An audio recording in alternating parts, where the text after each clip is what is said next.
Chers participants, bonsoir à vous tous et bienvenue au dernier cours de la formation d'aujourd'hui sous le nom Introduction à l'analyse des réseaux sociaux. Donc, ce cours se tournera autour de l'étude de cas, système alimentaire d'une ville, collecte et préparation des données, l'importation des données dans le logiciel Gephi, analyse des données et enfin l'exploitation des résultats. Tout cela avec Dr. Sharafuddin Momen, membre du corps professoral de l'Université Mid-Ocean. Accordons maintenant la parole à Dr. Sharafuddin Momen. Dr. Sharafuddin, la parole est à vous. Vous pouvez commencer votre formation. Bonsoir, bonsoir Malek, bonsoir tout le monde. J'espère que vous allez bien. Alors aujourd'hui c'est la dernière séance de cette formation et on va essayer d'exploiter de ce qu'on avait déjà dans les précédentes séances. Donc le titre d'aujourd'hui c'est une étude de cas sur un système alimentaire d'une ville. La ville est en Algérie, c'est une ville appelée Constantine. Et donc, quand je dis système alimentaire, on va étudier l'ensemble des acteurs qui sont dans le système alimentaire. Tout d'abord, afin de un peu faciliter les choses, quand je dis système alimentaire, c'est un ensemble d'acteurs qui ont des relations avec d'autres acteurs dans le même système. C'est-à-dire qu'il y a une interactivité entre les différents acteurs. Ces acteurs composent généralement ce qu'on appelle la chaîne de valeur et la chaîne alimentaire, bien la chaîne d'approvisionnement. Donc, pour simplifier cela, qu'est-ce que je veux dire par des acteurs? Les acteurs, ce sont tout d'abord les producteurs. Quand je parle du système alimentaire, bien sûr, ce sont les producteurs des aliments. C'est généralement les agriculteurs ou bien les éleveurs. Ils sont aussi les transformateurs, ou bien ce qu'on appelle les usines de transformation de ce qui a été récolté, euh, bien sûr, de ce qui a été récolté dans les champs et par les agriculteurs. C'est ça ce qu'on appelle les transformateurs, ou bien la transformation. C'est les usines de transformation. Et on a bien sûr la distribution, ce sont des grossistes, bien sûr, c'est le commerce de gros. Et on a ce qu'on appelle aussi les détaillants, c'est les supérettes, les épiceries, et de toute façon les petites boutiques qui vendent des aliments. Alors c'est ça, donc c'est ça l'ensemble des acteurs qu'on va étudier donc dans cette étude de cas. Donc quand je dis système alimentaire, je veux dire bien sûr par ces, ces acteurs-là. On peut aussi ajouter d'autres acteurs qui peuvent intervenir bien sûr dans ce système, mais qui nous fournissent pas des aliments, mais qui ont un rôle de régulation, comme par exemple les autorités de l'État. Prenons par exemple les chambres de commerce, ou bien les chambres d'agriculture, ils ont un rôle d'organisateur ou bien de régulateur dans le marché des aliments. D'accord? Donc aujourd'hui, qu'est-ce qu'on va voir? Qu'est-ce qu'on va voir? On va voir comment on a collecté et comment on prépare les données. Comment on peut importer bien sûr ces données dans le logiciel Gephi et qu'on fait quelques analyses des données et puis on va essayer d'extraire quelques résultats bien sûr auprès de la visualisation du réseau ou bien de la cartographie de réseau. Donc c'est ça ce qu'on va faire. Donc seulement je veux vous donner un contexte parce que au début de cette formation, la première chose que j'ai dit c'est que dans le réseau, lorsqu'on fait une analyse des réseaux sociaux, l'importance, on doit donner une grande importance au contexte. Parce que je sais qu'on sait, par exemple, calculer qu'est-ce que ça veut dire le degré de centralité, on sait comment calculer les diamètres, on sait calculer cela, mais il faut toujours donner un contexte d'étude pour donner au moins de sens. Donc, et si cela, qu'est-ce qu'on va faire? On va comprendre tout d'abord qu'est-ce que ça veut dire un système alimentaire. Comme je viens de dire, j'essaie seulement de vous simplifier ces choses. Donc, le système alimentaire, c'est un ensemble d'acteurs qui interagit avec d'autres acteurs, bien sûr, pour fournir des aliments. C'est ça le plus important. Alors maintenant, je vais essayer bien sûr d'arrêter ce partage-là parce qu'il y a pas de cours à faire, mais seulement des choses et généralement un cas pratique. Donc la première des choses que je vais vous montrer, attendez, je vais partager directement l'écran et on va voir qu'est-ce qu'on va faire. Tout d'abord, on va aller aux données. Donc aux données. Donc moi, j'ai déjà les données là. Comme si vous vous souvenez, donc toujours, donc lorsqu'on a une collecte lorsqu'on collecte les données, on doit toujours établir deux tableaux. Il y a le tableau des acteurs ou bien le tableau des nœuds, comme vous voyez ici la liste des nœuds, et on a la liste des liens ou bien la liste des relations qui existent entre ces acteurs-là. Tout d'abord, maintenant, on va ouvrir la liste des nœuds sur le logiciel, plutôt sur l'Excel. Donc, je vais vous montrer. Qu'est-ce qu'on voit ici? Pour nous, donc cette étude-là, généralement, c'est mon étude. Donc, qu'est-ce qu'on a fait dans cette étude-là? On est allé aux producteurs, c'est-à-dire aux agriculteurs, et on a demandé aux agriculteurs de citer les acteurs qui ont le plus de relations avec d'autres acteurs. C'est-à-dire, on a demandé à ces producteurs ou bien ces agriculteurs de citer les personnes ou bien les acteurs qui ont plus de relations. C'est-à-dire, il peut dire que je traite beaucoup avec, par exemple, la banque. Je traite beaucoup avec, par exemple, un autre agriculteur. Je traite beaucoup avec les transformateurs, bien les usines, parce que c'est eux qui fournissent généralement leurs récoltes aux fournisseurs ou bien même à d'autres grossistes. Et donc, et parfois même des agriculteurs qui traitent directement avec des consommateurs finaux, c'est-à-dire qu'ils prennent leur récolte, et bien sûr, ils le mettent sur le marché ou bien sur la route ou bien la rue, et ils vendent bien sûr la récolte lui-même. Si, bien sûr, si il est un petit producteur. Dans ce cas-là, donc, parce que c'est une petite ville, ce n'est pas une grande ville. Donc, on a essayé de traiter ou bien de collecter les données ou bien les informations auprès des petits producteurs, des petits agriculteurs, des petits transformateurs, ou bien des usines, aussi des grossistes et des détaillants. Donc maintenant ici, qu'est-ce qu'on a fait? Donc ça, c'est une forme simplifiée. Donc on a cité les producteurs qu'on a collecté d'informations. Producteur 1, producteur 2, ce sont des agriculteurs. Donc on a 8 producteurs. Et on est allé aussi aux détaillants, c'est-à-dire ceux qui ont, parce qu'on dit détaillants, c'est-à-dire les supérettes et les supermarchés, les épiceries, de toute façon, peut-être les boulangeries, peut-être ceux, bien sûr, qui fournissent les aliments. Donc, on est allé aux détaillants et on est allé aussi aux grossistes généralement des aliments. Ici, quand je dis des aliments, notre étude de cas, j'ai essayé de concentrer dans mon étude sur les céréales. Vous connaissez, c'est quoi les céréales? Les céréales, il y a beaucoup de variétés de céréales. Ici, on a concentré seulement sur le blé et l'orge. D'accord? Si vous connaissez bien sûr ce que ça veut dire le blé et l'orge. Donc, le blé et l'orge, ce sont des formes de céréales, comme le riz, bien sûr. On a essayé d'aller et de voir l'itinéraire du blé et de l'orge jusqu'à la consommateur final, du producteur jusqu'au consommateur final. C'est-à-dire jusqu'à l'implantation, bien sûr, lorsqu'on fait toujours la récolte, etc., auprès du producteur. Et puis, on prend ces céréales-là jusqu'au transformateur. Qui sont ces transformateurs? Généralement, c'est les minoteries, les semouleries, qui, bien sûr, qui font la trituration de ces céréales-là. Et puis, après, bien sûr, ces minoteries et ces semouleries, qu'est-ce qu'ils vont, bien sûr, la farine, ils font, bien sûr, le semoule, ils les vendent, bien sûr, aux grossistes. Et ces grossistes-là, ils les vendent, par exemple, à d'autres transformateurs, par exemple, qui transforment les pâtes, qui transforment, de toute façon, les produits alimentaires, les biscuits, etc. Et puis, cela aussi, ces transformateurs, ils vendent leurs produits aux grossistes, ils vendent leurs produits aux détaillants. bien sûr, au consommateur final. Et il achète directement la farine, et il achète directement le pain, il achète directement les biscuits, etc., etc.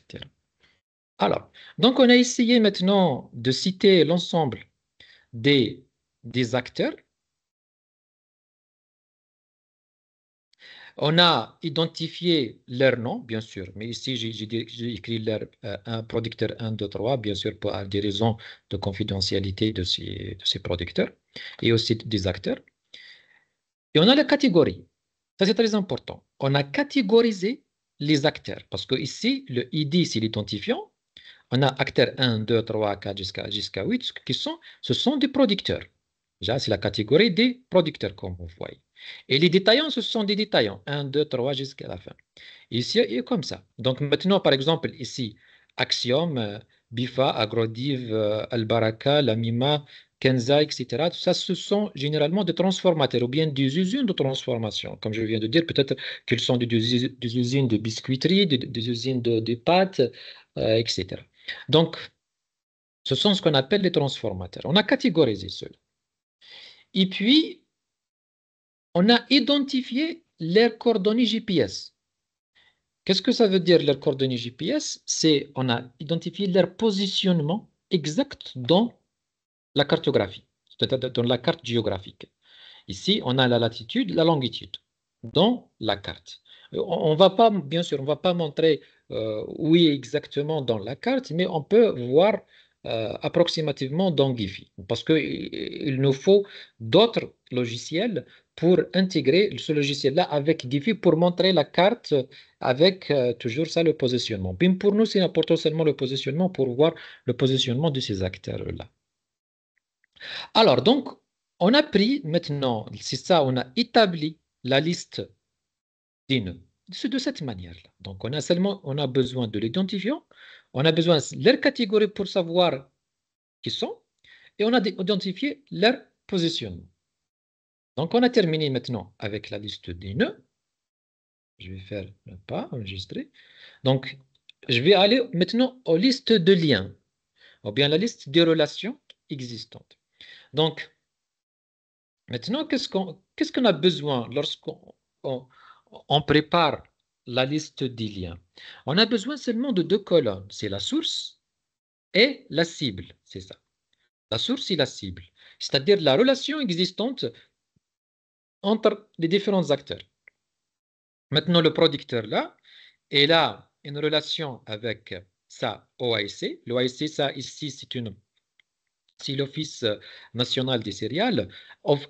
Si même le producteur il a dit que j'ai une relation avec Axiom, c'est une entreprise qui fournit des semences et aussi des fertilisateurs. On a le producteur 2 aussi. Il traite avec le OAC, c'est l'Office national des céréales. Ça, l'Office national des céréales, c'est généralement c'est l'office qui domine le marché en Algérie. Donc, le producteur aussi, il a une relation avec Axiom, avec OIC, etc., etc., etc. Donc ici, on a tracé toutes les relations existantes entre la source et entre la cible. Par exemple, le détaillant 1, 8, a une relation avec le grossiste numéro 15. Par exemple, le détaillant numéro 10 a une relation avec le grossiste numéro 17. Le détaillant numéro 10 aussi a une relation avec BIFA. BIFA, c'est un transformateur, c'est-à-dire c'est une entreprise qui fabrique des biscuits, etc., etc. Donc ici, on cite toujours les relations entre de cette manière-là. Donc de cette manière-là, on cite les différentes relations. Maintenant, on a les données et on a cité les relations. C'est ça ce qui est important pour le moment. Il y a d'autres choses. Pour le moment aussi, parce que c'est une introduction seulement à l'analyse, c'est ça ce qu'on a besoin. Maintenant, je termine. Donc c'est de cette manière-là, on prépare les données, on collecte comment on collecte les données. Généralement, comment on collecte les données? On est allé bien sûr directement et fait, généralement, on a distribué des questionnaires et on a fait un entretien face à face pour collecter ces données-là et les relations qu'ils ont avec les différents acteurs. Maintenant, on va au logiciel. Maintenant, au logiciel Giphy. Donc, je clique dessus, sur Giphy. Pour maintenant, on passe à l'étape de l'analyse, bien sûr, de importer ces données et de les analyser. Comme vous savez, donc toujours quand vous ouvrez, vous essayez par exemple d'ouvrir le, le logiciel Giphy, vous cliquez directement sur New Project, c'est-à-dire un nouveau projet. Déjà cliqué dessus, très bien. C'est ça ce qui apparaît ça. Donc, on clique toujours sur ça, sur Data Laboratory, ou bien Laboratoire des données, on clique dessus. En attendant, maintenant. C'est ça. Donc, c'est ça, il figure ici Data Table, ou bien le tableau des données.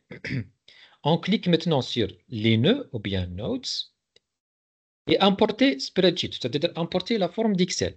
Comme vous voyez, j'ai introduit les données dans la forme Excel. Ici, parce que Giphy, il peut comprendre l'Excel, donc on peut directement aller maintenant sur Giphy et introduire les données.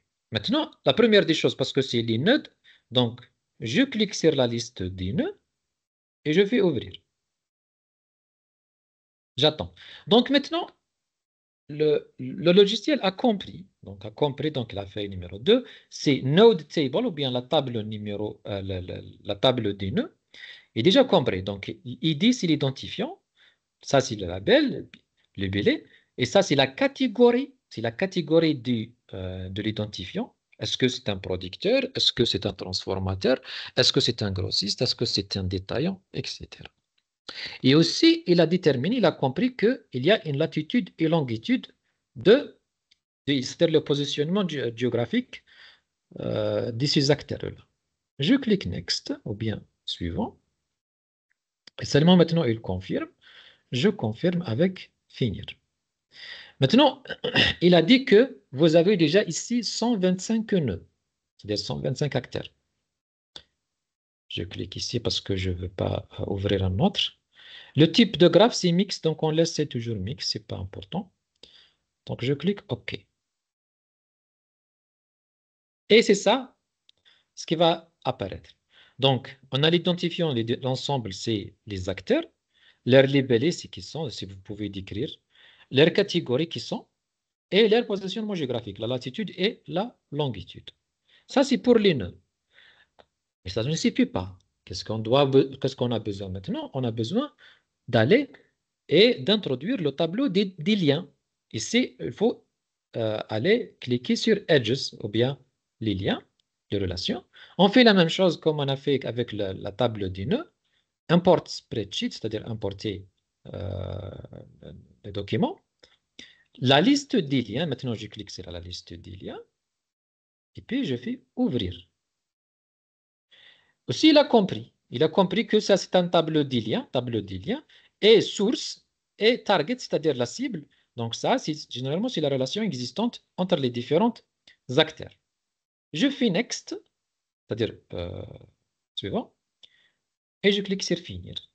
Finir, donc, je dois rester dans euh, le même fichier, ou bien le même workspace. Donc, on a les nœuds 124 et le nombre des liens 128.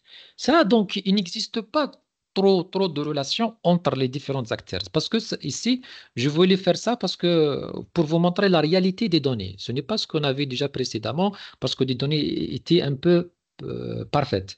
Ici, généralement, c'est la difficulté qu'on est en face. Maintenant, je vais vous montrer ça. Donc, le type de graphe, c'est dirigé. OK, donc on peut laisser diriger ou bien mixte quand vous voulez. C'est pas important pour le moment. Donc, on clique OK. Et donc, on voit que ici, le logiciel a compris. Ici, la source, et c'est la cible. Le type de relation, ici, il a compris que ce sont des relations directes. Et donc, sa source est là. Donc, ça, c'est le type de relation. Maintenant, qu'est-ce qu'on va aller? Overview, c'est-à-dire pour montrer généralement le réseau. Et on voit ce réseau de cette manière-là. Donc, c'est ça le réseau. C'est un réseau brut, c'est un réseau qu'on ne comprend pas très bien.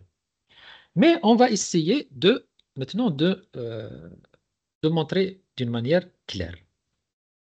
Donc, la première des choses, parce que on a maintenant le positionnement, on a le positionnement de ces différents acteurs, on a la latitude et la longitude. Donc, c'est pas la peine maintenant d'aller à différents algorithmes pour montrer le réseau. Donc, qu'est-ce qu'on fait?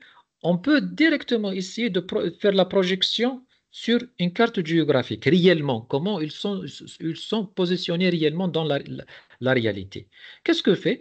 Toujours avec la mise en page ici, layout, vous le trouvez dans le côté droite ou bien la côté droite du, du logiciel. Et donc, je clique sur layout ou bien mise en page. Et donc, on choisit. Qu'est-ce qu'on choisit? On choisit Geo Layout. Geo Layout. C'est-à-dire, elle essaie de montrer avec latitude et la longitude le positionnement exact et le positionnement réel du, des acteurs. Ici, pour le scale ou bien l'échelle, c'est 1000. Non, on n'a pas besoin de faire 1000 parce que c'est une ville très petite. Donc, l'échelle, il doit être un peu très grand. Donc, on fait faire 1 million. C'est pas 1000, 1 million. Parce que la projection, c'est avec Mercator. Donc, on va essayer, oui, c'est 1 million. On va, très bien. Donc, on va essayer même de grandir. Peut-être 1 million, 100, 100 000.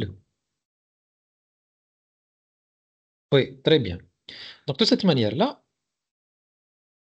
donc on a fait la projection. Et vous voyez ici, ça, c'est la position réelle des acteurs. C'est-à-dire que vous voyez que ce nœud-là, il est vraiment proche de ce nœud réellement. Réellement, il est proche dans la vie réelle. Parce que c'est la collecte de données. On a fait cette collecte de données. Donc, cet acteur-là, il est proche de cet acteur-là. Ici, qu'est-ce que vous remarquez? Si on, avant d'aller à l'analyse, on voit que cet acteur-là est tout seul. Il n'a pas de relation. Et on voit même certains acteurs, par exemple, si je prends cet acteur-là, il n'existe pas de relation. Seulement, il a relation avec cette personne-là. Et même cet acteur-là, il n'a pas de relation. Il n'a certainement relation avec ces trois. Et donc, qu'est-ce que nous donne comme une idée? Même si on veut, par exemple, grandir ça ou bien, on va trouver d'autres acteurs qui ne font pas partie de ce réseau, de réseau exact. Parce qu'on a plusieurs composantes du réseau. Si vous vous souvenez, qu'est-ce que ça veut dire une composante du réseau? Ça nous prouve que, maintenant, dans la réalité, il y a certains acteurs, lorsqu'on a distribué les questionnaires et demandé, ils ne voulaient pas montrer les relations avec les différents acteurs. Ils nous ont dit seulement, ah, je ne vais pas vous donner cette information. Alors, qu'est-ce qu'on a fait? On a seulement mis l'acteur et on n'a pas cité les relations avec eux. C'est la réalité des choses. Je voulais vous montrer ça pour comprendre. C'est pas toujours que c'est pas la réalité que les acteurs vont vous donner l'information. Parfois, il y a certains acteurs qui sont réticents et ils ne veulent pas partager des informations. Donc, on trouve par exemple comme cet acteur-là, c'est un acteur très réticent, donc il ne voulait pas l'information, c'est-à-dire les relations qu'il y a avec d'autres acteurs. Donc, on a laissé ça. Il y a certains acteurs aussi, par exemple, qui ont par exemple, il a cité seulement une personne, c'est-à-dire il veut seulement citer une personne, ou peut-être même un seul acteur. Peut-être seulement qu'il voulait seulement citer ça, il ne veut pas citer d'autres acteurs, et en même temps, peut-être qu'il traite seulement avec cet acteur-là. Vous voyez? On trouve même, j'ai dit que certains acteurs, ils sont tout seuls. Je vais vous montrer. Donc, je vais seulement choisir Fratcherman Reingold. Ça, c'est pour montrer les différents réseaux, est-ce qu'ils n'existent pas. Non. Maintenant, j'ai fait marcher donc généralement cet algorithme pour seulement vous montrer qu'il y a certains réseaux qui ne sont pas, qui sont détachés des réseaux principaux. Comme vous voyez ici, par exemple, dans cette partie-là, vous voyez ces deux acteurs-là, ils ont seulement une relation avec eux-mêmes. Donc, ils sont même détachés du réseau. Il y a ces deux acteurs-là. Ils sont deux acteurs, mais ils n'ont pas donné d'informations, ils n'ont pas de relation avec le réseau. Ils sont tout seuls. Vous voyez? Donc ça, qu'est-ce que nous prouve pour nous? Qu'est-ce que nous prouve? Nous prouve que nos données, ils ont besoin de plus pour raffiner les données et en même temps de collecter plus de données sur cela. Donc, c'est ça, c'est la difficulté. Et la chose la plus difficile dans l'analyse des réseaux sociaux, c'est la collecte des données. Et c'est ces données, vraiment, est-ce qu'elles reflètent vraiment la réalité? Est-ce qu'ils nous ont donné exactement la réalité? Donc, ça, de cette manière-là, donc on peut savoir est-ce qu'on a des réseaux détachés ou pas. Donc, on revient toujours à GeoLayout. On reste toujours avec 100 000. Donc, on est revenu donc, à l'origine. Donc, de cette manière-là, on peut savoir le positionnement des acteurs dans la réalité. C'est ça. Maintenant, parce que j'ai dit auparavant, j'ai dit qu'il y a des réseaux détachés ou bien des personnes détachées. Comment maintenant calculer les composantes du réseau? Combien de composantes existantes dans ce réseau-là? Qu'est-ce qu'on fait? On calcule les composantes connectées et les composantes non connectées. Qu'est-ce qu'on fait? Connected components, c'est-à-dire les composantes connectées, qu'est-ce qu'on fait? On fait run. Pour savoir, est-ce que ça, c'est strong and weakly component. Donc, on fait, parce que direct. On a détecté maintenant 18. Vous voyez ici, c'est 18. C'est un grand nombre. Normalement, dans un réseau, généralement, lorsqu'on fait l'analyse des réseaux, on trouve parfois 7, 8, 9. Ici, c'est 18. Parce que nos acteurs, ils ne sont pas trop connectés. C'est-à-dire le système alimentaire, il n'est pas trop connecté dans cette ville-là. Ou bien, même nous, en tant, bien sûr, parce que c'est nous qui avons collecté cette information, ces données-là, peut-être on n'est pas allé à tout le monde pour savoir est-ce que, par exemple, tous les détaillants, tous les transformateurs, tous les grossistes, pour visualiser la cartographie. Donc, mais d'une manière générale, si les données sont correctes, donc on peut dire que le réseau est trop détaché, il n'est pas connecté. Maintenant, l'interprétation de ce résultat dans le contexte du système alimentaire. C'est-à-dire que ça prouve qu'on a un système un peu résilient.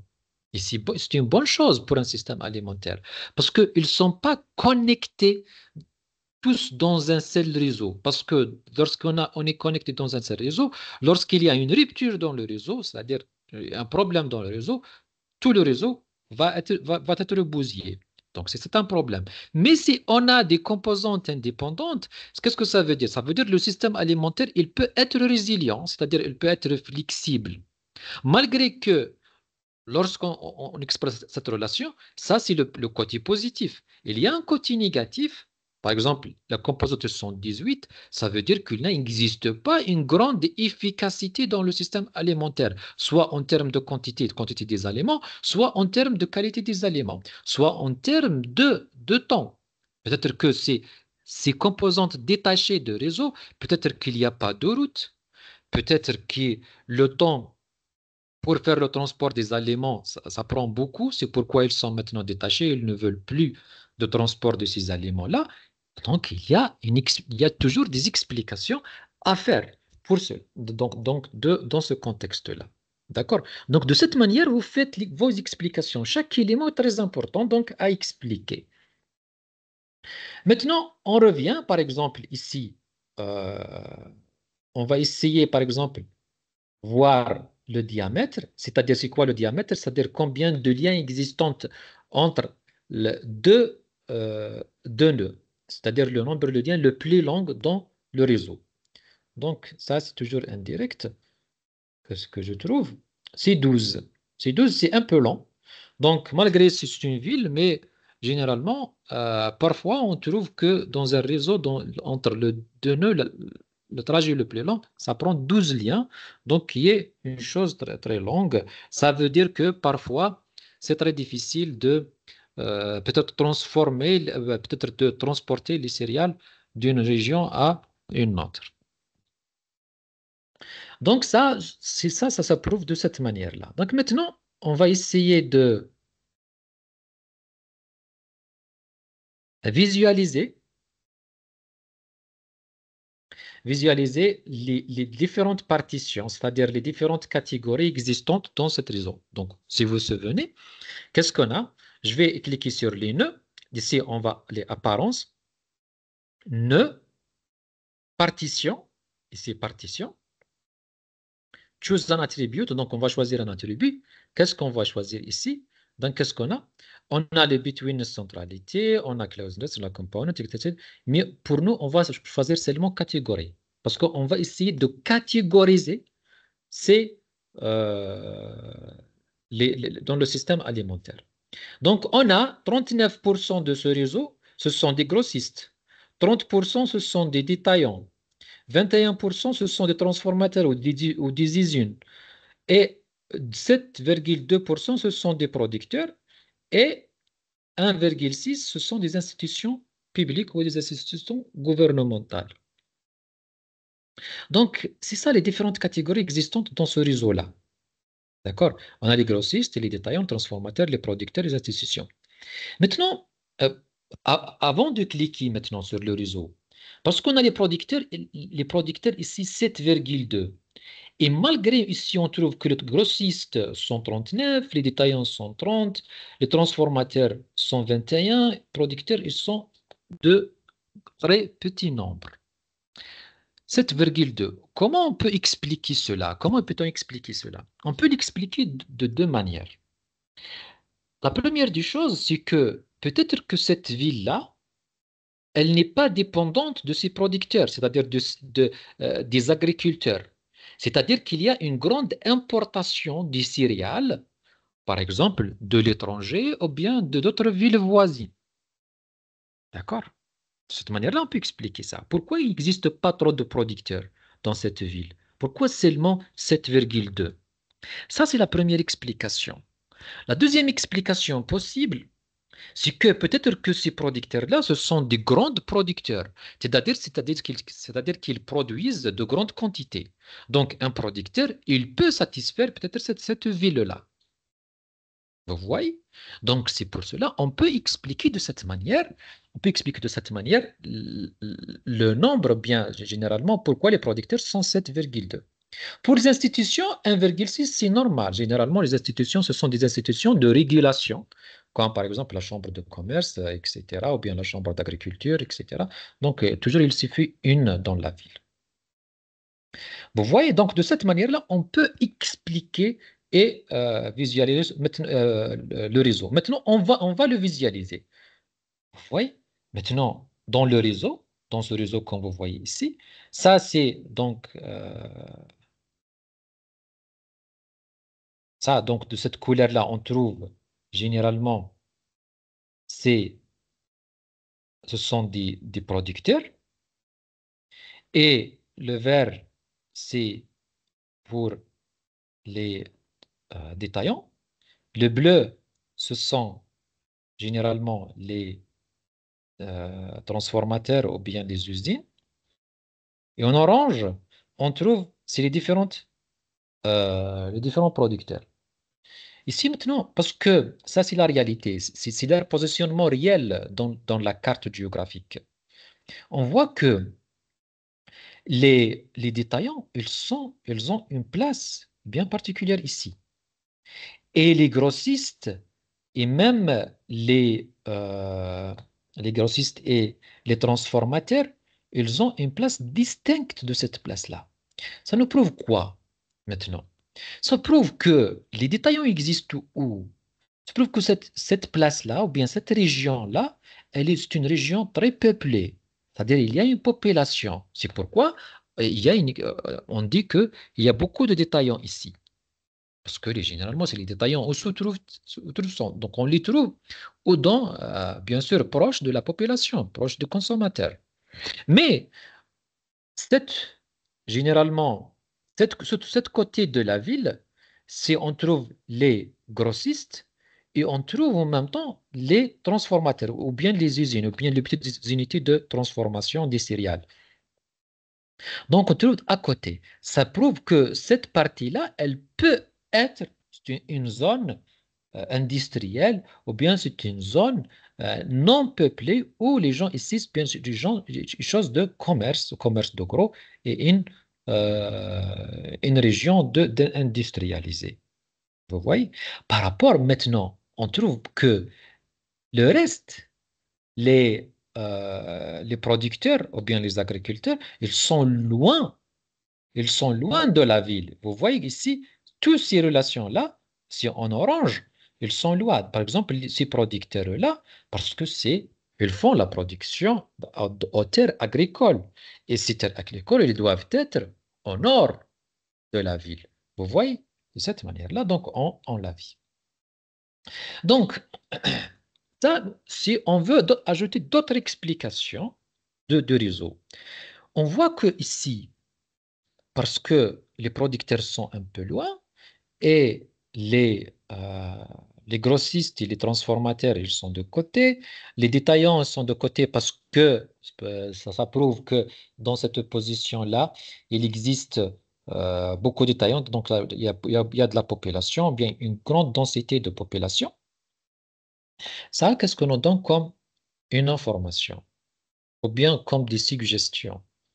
Ici, il faut toujours, donc, de cette partie-là, il faut établir peut-être des routes, peut-être des réseaux de communication entre ces producteurs-là et cette zone, la zone des distributeurs et des grossistes.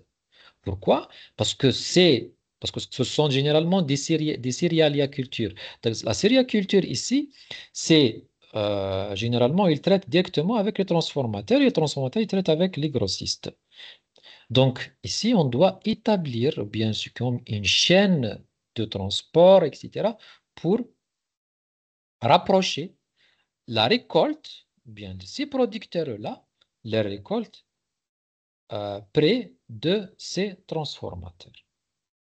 Maintenant, on va essayer de voir dans ce réseau-là les, les acteurs les plus importants. Qu'est-ce qu'on va? On va seulement aller ici sur la taille des acteurs, ranking, donc, euh, et on va essayer, par exemple, la taille par rapport à leur degré. Par exemple, c'est quoi le degré? C'est-à-dire le nombre de relations, c'est-à-dire les acteurs qui ont plus de relations. On fait toujours entre 10, peut-être 50, c'est mieux. Ok, je vais essayer avec 50. C'est bien. Donc, très bien. Donc ça, comme vous voyez ici, il y a certains acteurs qui sont très importants. Et ces acteurs-là, ce sont les acteurs les plus importants dans ce système-là en termes de relations. D'accord? Parce qu'il y a d'autres, on peut voir ça avec d'autres termes. Mais ici, en termes de relations, on peut trouver ici deux ou bien trois transformateurs en bleu, c'est le plus important. Ça, c'est le gouvernement. Donc ça, on ne va pas. C'est ce qu'on appelle l'Office national des céréales. Et ça, c'est les détaillants. Les détaillants sont tous, ils ont une importance. Ici aussi, pour les grossistes, il y a trois grossistes ici et un ici. Donc ça, c'est le plus important. Maintenant, si on veut visualiser, par exemple, par nom, on peut seulement cliquer ici sur le T et on peut, par exemple, diminuer ça et bien visualiser le nom de chaque acteur. Ici, on trouve que ça c'est Bifa, que ça c'est Kenza, que par exemple ça c'est l'agriculteur, producteur numéro 2, ça c'est par exemple c'est le grossiste numéro un. Donc ça, on peut visualiser ça et au travers de, par exemple, pour leur nom, on peut aller approfondir plus la recherche et de même faire le profil de chaque acteur, pourquoi il est grand. Par exemple, ici, Bifas, c'est une grande entreprise de biscuiterie dans cette ville-là, la ville de Constance. D'accord? Ça, en termes de lien. On peut aussi le faire, par exemple, cela en termes de betweenness, c'est-à-dire de, généralement en termes d'intermédiarité. Oh, j'ai oublié de le faire 1 à 4, donc ça va être très, très petit. Donc, je vais le rendre de 1 jusqu'à 50 et montrer encore une fois. Donc, ici, donc, en termes d'intermédiarité, c'est presque la même chose. On a trouvé ici BIFA, mais pour les détaillants, on a changé un peu. Et si, par exemple, avant ça, ils ont un grand degré de centralité, mais ils n'ont pas d'intermédiarité. Ça, c'est d'intermédiarité. Qu'est-ce que ça nous prouve ici quand je dis une grande intermédiarité? C'est-à-dire que ces acteurs, ce sont des acteurs clés de la relation dans le système. C'est-à-dire, lorsque, par exemple, il y a une crise, par exemple, crise alimentaire, etc., ces acteurs vont jouer un rôle très, très important parce que c'est eux qui, ont, qui servent comme un pont de relation entre les différentes parties du réseau.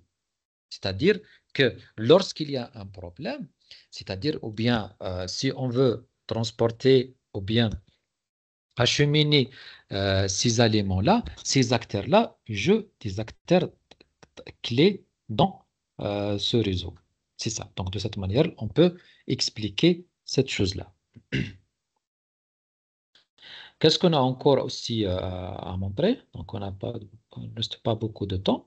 Donc, je vais vous montrer maintenant quelques statistiques à faire. Quand vous voyez, par exemple, le degré moyen, c'est-à-dire le nombre de degrés moyens, c'est-à-dire le nombre de relations moyennes dans ce réseau-là, clique directement sur exécuter. Donc, c'est 0, presque 1. C'est-à-dire que ici, la moyenne qu'on trouve de relations, c'est-à-dire chaque acteur, en moyenne, ils ont une relation. C'est-à-dire, qu'est-ce que ça veut dire? Ça veut dire qu'il y a d'autres acteurs dans ce réseau-là qui n'ont pas de relation du tout. C'est-à-dire les acteurs qui n'ont pas cité les relations avec d'autres acteurs. Le diamètre, on a déjà calculé, on a trouvé 12. On a fait. Maintenant, la densité. On va essayer de indifférent. La densité, c'est très, il n'existe pas. Donc, généralement, c'est 1%. 1% de densité. Qu'est-ce que ça prouve que notre graphe, c'est-à-dire que la complexité des relations, c'est très faible entre les acteurs du système alimentaire dans cette ville-là. C'est très, très, très faible.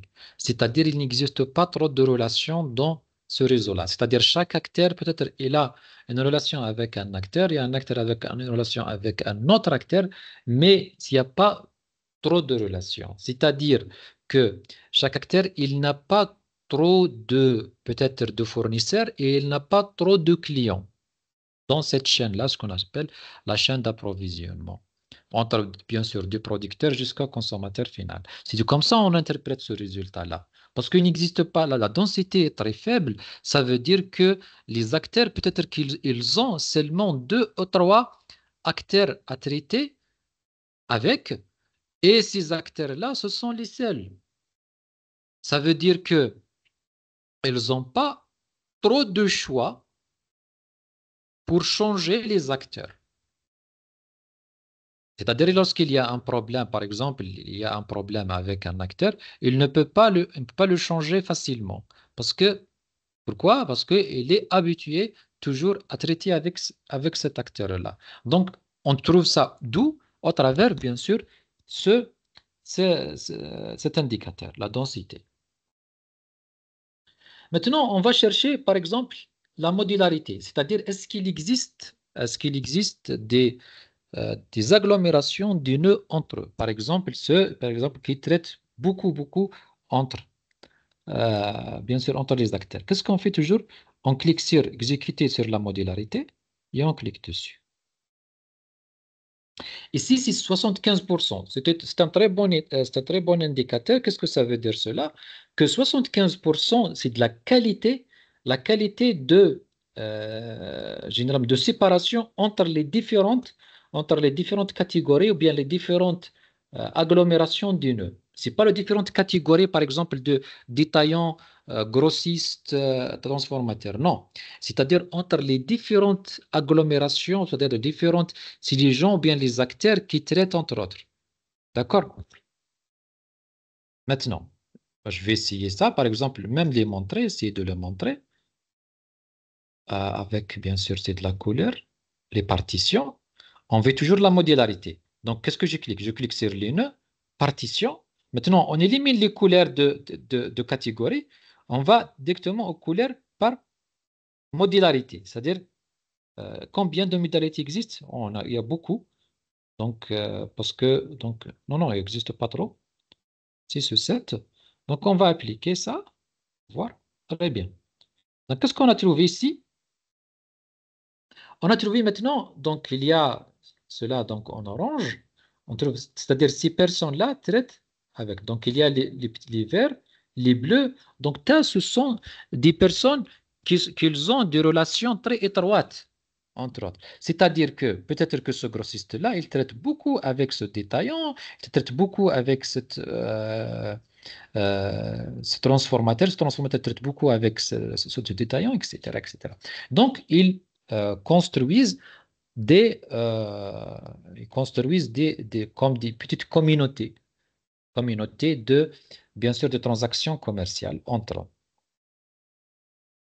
Maintenant, si on veut, euh, maintenant, je vais seulement les rendre, par exemple, par catégorie pour ne pas confondre les choses. Maintenant, ok, très bien. Maintenant, si on veut maintenant filtrer les choses, je vais essayer de les filtrer.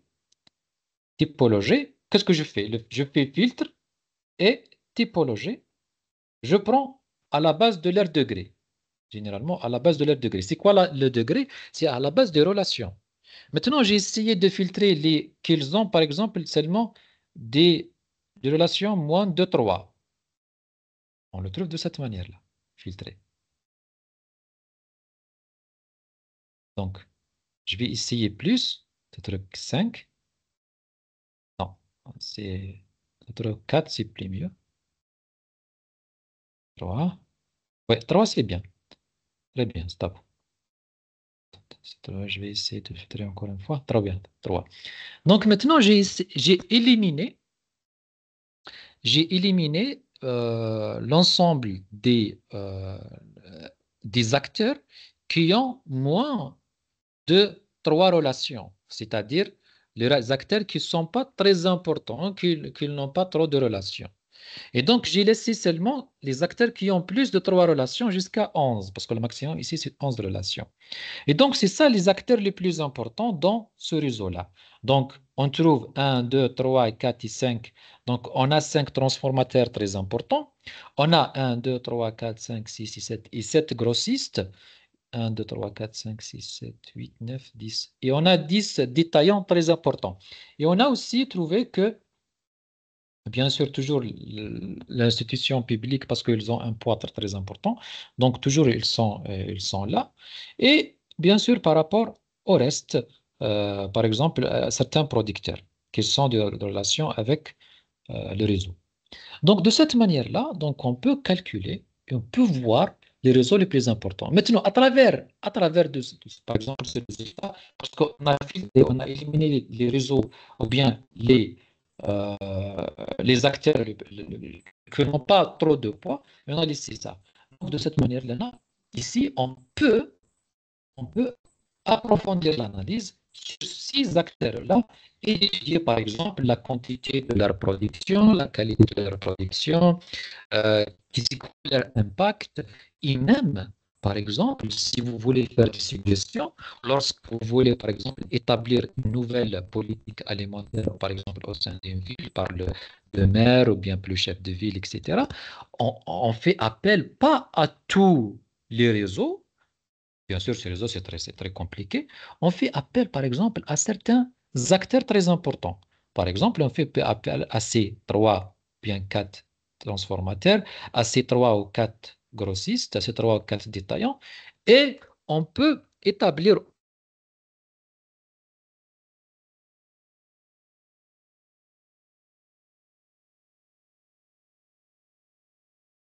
d'essayer aussi de repérer, par exemple, qu'est-ce que les défis de, par exemple, de la céréaliculture ici dans cette région. On peut citer, par exemple, s'il y a des solutions, s'il propose des solutions et comment trouver, par exemple, des solutions pour bien sûr faire face aux défis et aux problèmes. Donc, de cette manière, on peut faire l'analyse des réseaux sociaux et on peut, par exemple, établir par exemple, des suggestions, établir des politiques au travers de l'analyse des réseaux sociaux d'une manière très simple. Donc, ça, comme je viens de vous dire, ça, c'est une réalité parce que cet acteur est proche de cet acteur réellement parce qu'on a leurs coordonnées GPS. Donc, peut-être que si on fait la projection de cette image sur cartographie, donc on peut voir, par exemple, les routes, on peut voir les agglomérations de population ou bien des habitants, on peut voir généralement même les problèmes, par exemple, de ressources en eau. Si est-ce que les producteurs, par exemple, dans cette région, est-ce qu'il y a des nappes en eau? Est-ce qu'il y a, par exemple, par exemple, est-ce qu'il y a de la sécheresse? Est-ce qu'il y a de la pluie? Est-ce qu'il y a... Donc, tout cela, donc, on peut le repérer en intégrant, bien sûr, la carte géographique avec cette carte-là. Donc, n'importe quel problème, on peut généralement trouver des solutions lorsqu'on fait l'analyse des réseaux sociaux, bien sûr, dans son contexte exact. Donc, j'espère que vous avez bien compris le contexte général. Je ne demande pas de voir exactement cela parce que je sais que vous êtes en tant que débutant, mais au moins que vous essayez de comprendre comment faire une petite analyse, généralement l'idée générale de l'analyse des réseaux sociaux et comment on les utilise. Maintenant, si vous avez des questions, si vous avez des commentaires, je serai ravi à vous répondre. Est-ce que vous avez des questions? Je vous cède la parole, Malak, si vous êtes là. Des questions? Merci Parce que, infiniment à vous, docteur, pour tous vos efforts. Pour ceux qui ont des questions, veuillez s'il vous plaît soit lever la main, soit écrire vos questions sur le chat.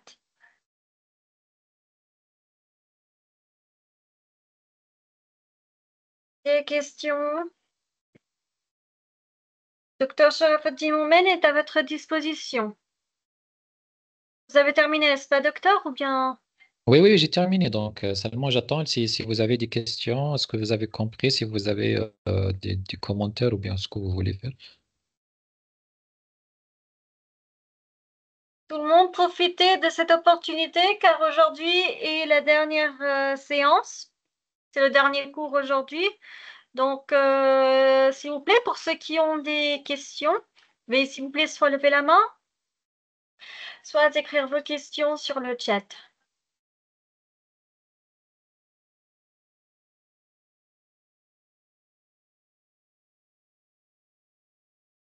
Ah là là, tout le monde a bien compris, hein?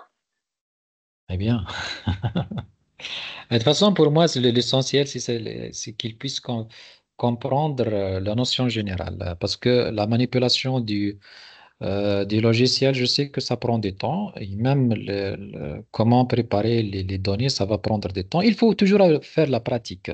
Il faut toujours faire la pratique afin que vous puissiez, bien sûr, utiliser la notion de l'analyse des réseaux sociaux.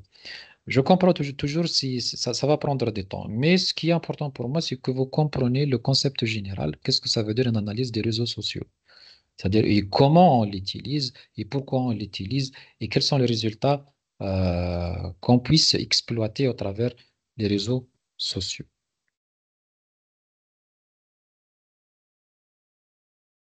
Super. Donc, je pense qu'il y a quelqu'un qui est en train de commenter. Abyss, jusqu'à l'arrivée d'Abyss, tout le monde. Ceux qui ont des questions, veuillez s'il vous plaît soit lever la main, soit écrire vos questions sur le chat.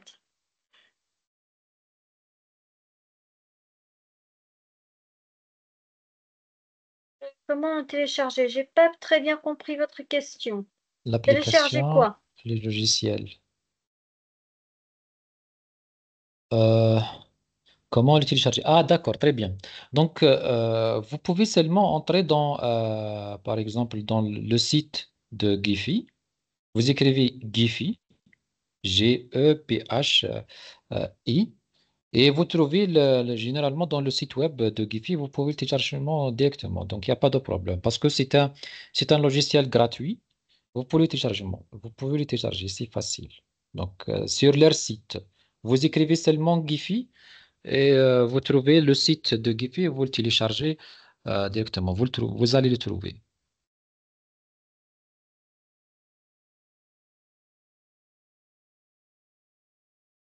Super. Donc, pour ceux qui ont des questions, veuillez s'il vous plaît soit lever la main, soit écrire vos questions sur le chat. Donc, le docteur est en train de vous donner la méthode de comment la télécharger. Ouais. Donc, vous entrez ici directement sur Giphy.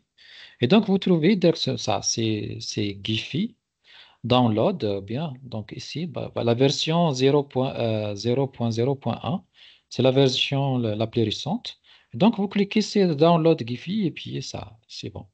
Et vous attendez parce que ça prend un peu, peut-être qu'il est un peu lourd parce que 2 gigas, je crois, ou bien 1 giga, ça prendra un peu de temps. Sauf si vous avez une bonne connexion d'Internet, ça va être très facile.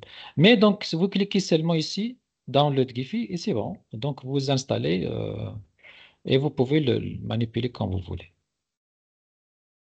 C'est ça. Donc, c'est ça le site web de Giphy. Super. Donc, Ahmad aimerait vous remercier pour toutes ces informations riches qu'il a pu apprendre dans tout au long de votre formation. Je vous remercie encore moi aussi.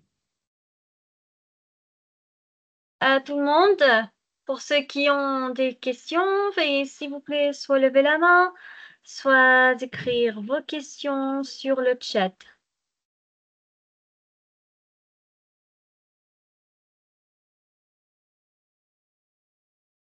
La question? Tout est clair? Ok, je pense que tout est clair et que tout le monde a très bien compris et a été totalement satisfait de cette formation qui a été totalement riche et remplie d'informations et de nouvelles informations. À la fin de notre formation, docteur, voulez-vous ajouter quelque chose? Alors, je vous remercie aussi pour votre attention et je vous remercie pour toutes vos questions. Donc, j'espère que vous avez bien compris, bien sûr, le concept général de cette formation. Et je vous souhaite plein de succès, plein d'utilisation de ce logiciel et plein d'utilisation de cette méthode. Merci infiniment à vous, docteur, pour tous vos efforts. Merci aux participants pour avoir participé au cours de la formation d'aujourd'hui. Attention tout le monde, cette fois, on a un certificat de participation. Veuillez s'il vous plaît vous inscrire via le lien envoyé sur le chat. Pas d'inscription, pas de certificat de participation. Vous pouvez également suivre les dernières actualités concernant les séminaires, formations, ateliers, concours et l'inscription au programme d'études de l'université via le compte officiel de l'université sur Facebook, le groupe WhatsApp des activités d'étudiants ou encore le site web. Merci à vous tous. On verra le temps dans nos prochaines activités ou encore demain avec la formation de l'alphabet arabe ou encore nos formations de la modélisation mathématique ou encore le réalisateur de cinéma ou bien la planification MS, ou encore plein d'autres de formations, ateliers, concours et séminaires, et bien sûr, d'autres activités qui vous attendent. Merci à vous tous. Nous vous souhaitons une excellente soirée. Au revoir.